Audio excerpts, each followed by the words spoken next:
இன்றே டவுன்லோட் செய்து உங்கள் ஃபேவரட் ஷோக்களை என்ஜாய் பண்ணுங்க. வரப்புற மருமகளுக்கு வாங்கி வச்ச நகைகளாம். அப்போ என் மேல இருந்த கோவத்துல குடுக்கலையா? ஆனா இப்போ உன் மேல எந்த ஒரு கோவமோ வருத்தமோ எனக்கு இல்ல. நான் உன்னை என் மருமகளா மனசார ஏத்துக்கிட்டேன். இந்த நகைங்கெல்லாம் உனக்கு சேர வேண்டியதுன்னு எனக்கு கொடுத்தாங்க பெரியம்மா. மாயா, பத்மா உனக்கு நகையெல்லாம் கொடுத்திருக்கான்றத விட பத்மா உன்னை மருமகளா ஏத்துக்கிட்டான்றதுதான் பெருமையான விஷயமே. மாயா, நான் சொல்றேன்னு தப்பா எடுத்துக்காத. பத்மாத்த இப்படி எல்லாம் பண்றது என்னாலேயே நம்ப முடியல. இல்ல தனா, உண்மையிலேயே அத்தை ரொம்ப வேதனைப்பட்டு பெரிய பாவத்தை பண்ணிட்டேன்னு ஃபீல் பண்ணி பேசினாங்க தெரியுமா? அது மட்டும் இல்ல, சீனுவும் மாமாவும் கூட முகம் கொடுத்து பேச மாட்டேங்கிறாங்கன்னு சொல்லி அழுதாங்க. அதோட சவுக்கால அடிச்சு தண்டனை கொடுத்ததுக்கு அப்புறமும் தான் அண்ணா வந்து பேசலன்னு சொல்லி ரொம்ப நேரம் அழுதுகிட்டே இருந்தாங்க.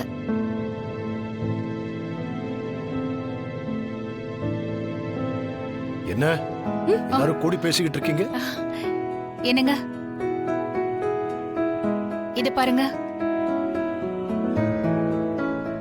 பத்மா மாயாவை தன்னோட மருமகளா ஏத்துக்கிட்டு நகையெல்லாம் கொடுத்திருக்காங்க.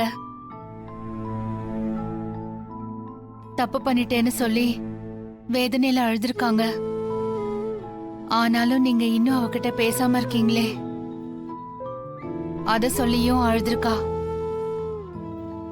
ஏங்க, நான் ஒரு விஷயம் சொன்னா கேப்பீங்களா? என்ன? நீங்க போய் பத்மாவை சமாதானப்படுத்தணும்.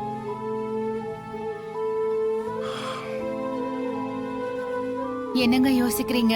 ஜானகி, அவ அழுதா வேதனைப்பட்டாங்கிறதுக்காக நான் உடனே அவகிட்ட போய் பேசணுங்கிற அவசியம் இல்லை. அவ பண்ணது சாதாரண காரியம் இல்ல. அதோட விளைவா நம்ம வீட்டுல என்னென்னலாமோ நடந்து போச்சு. அவ்வளவு சுலபத்துல என்னால எதையும் மறக்க முடியாது. அதனால அவ மேல இருக்கிற கோவம் குறையட்டும், அதுக்கப்புறம் நான் போய் பேசுறேன். அப்படி மட்டும் சொல்லாதீங்க.